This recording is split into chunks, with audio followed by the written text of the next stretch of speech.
الذين آتيناهم الكتاب يتلونه حق تلاوته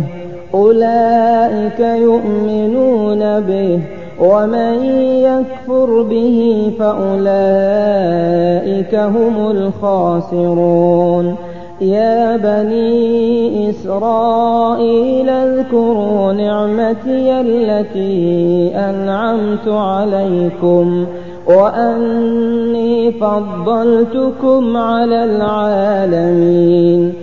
واتقوا يوما لا تجزي نفس عن نفس شيئا ولا يقبل منها عدل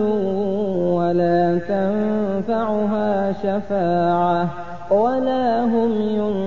ينصرون وإذ ابتلى إبراهيم ربه بكلمات فأتمهن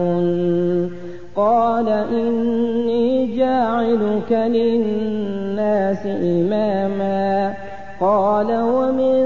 ذريتي قال لا ينال عهد الظالمين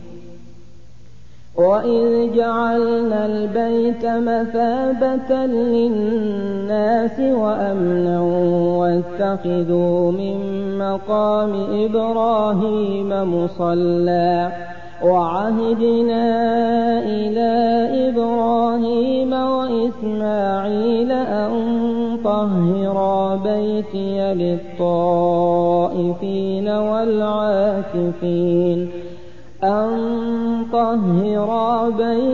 للطائفين والعاكفين والركع السجود وإذ قال إبراهيم رب اجعل هذا بلدا آمنا وارزق أهله من الثمرات من آمن منهم بالله واليوم الآخر قال ومن كفر فأمتعه قليلا ثم أضطره إلى عذاب النار وبئس المصير وإذ يرفع إبراهيم القواعد من البيت وإسماعيل ربنا تقبل منا إنك أنت السميع العليم ربنا واجعلنا مسلمين لك ومن ذريتنا أمة مسلمة لك وأرنا مناسكنا وتب علينا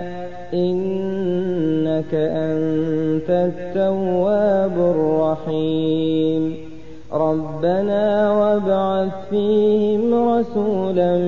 منهم يتلو عليهم آياتك ويعلمهم الكتاب والحكمة ويزكيهم إنك أنت العزيز الحكيم ومن يرغب عن ملة إبراهيم إلا من